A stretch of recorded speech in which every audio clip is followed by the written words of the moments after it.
സങ്കീർത്തനങ്ങൾ 83 അധ്യായം 1 മുതൽ 18 വരെയുള്ള തിരുവചനങ്ങൾ. ഇസ്രായേലിന്റെ വൈരികളെ നശിപ്പിക്കണമേ. ദൈവമേ, മൗനമായിരിക്കരുതേ.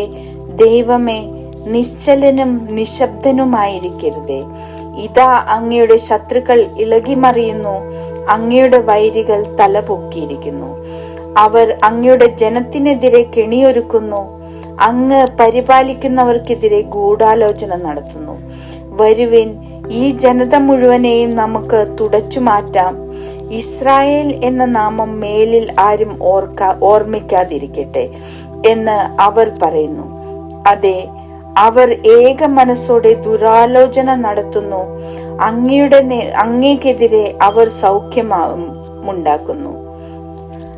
ഏദോം, ഇസ്മായേല്യർ, മോവാബ്, ഹഗ്രിയർ, ഗെബേൽ, അമ്മോൻ, അമലേക്, ടൈർ നിവാസികളടക്കം ഫിലിസ്ത്യർ എന്നിവർ ഒത്തുചേരുന്നു. ലോത്തിന്റെ മക്കളുടെ സുശക്തകരമായ അസീറിയായും അവരോട് ചേർന്നു. മേദിയാക്കാരോട് ചെയ്തതുപോലെ അവരോടും ചെയ്യണമേ. കിഷോർ നദിയിൽ വെച്ച് നിസേറായോടും യാബിനോടും ചെയ്തതുപോലെ തന്നെ. അവരെ ഏദോറിൽ വെച്ച് നശിപ്പിച്ചല്ലോ, അവർ മണ്ണിന് വളമായി തീർന്നു.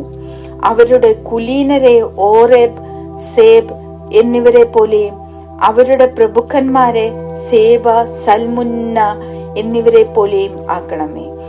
ദൈവത്തിന്റെ മേച്ചിൽ പുറങ്ങൾ നമുക്ക് കൈയടക്കാം എന്ന് അവർ പറഞ്ഞു. എന്റെ ദൈവമേ, അവരെ ചുഴലിക്കാറ്റിൽ പറക്കുന്ന പൊടി പോലെയും കാറ്റത്ത് പാറുന്ന പതിരു പോലെയും ആക്കണമേ. അഗ്നി വനത്തെ വിഴുങ്ങുന്നത് പോലെയും തീജ്വാലകൾ മലകളെ ദഹിപ്പിക്കുന്നത് പോലെയും അങ്ങയുടെ കൊടുങ്കാറ്റുകൊണ്ട് അവരെ പിന്തുടരണമേ. അങ്ങയുടെ ചുഴലിക്കാറ്റുകൊണ്ട് അവരെ പരിഭ്രമിക്കണമേ. അവർ അങ്ങയുടെ നാമം അന്വേഷിക്കുന്നതിനു വേണ്ടി അവരുടെ മുഖം ലജ്ജ കൊണ്ട് മൂടണമേ. അവർ എന്നേക്കും ലജ്ജിച്ച് പരിഭ്രമിക്കുകയും അപമാനിതരായി നശിക്കുകയും ചെയ്യട്ടെ. കർത്താവ് എന്ന നാമം വഹിക്കുന്ന അങ്ങ് മാത്രമാണ് ഭൂമി മുഴുവനെയും ഭരിക്കുന്ന അത്യുന്നതൻ എന്ന് അവർ അറിയട്ടെ.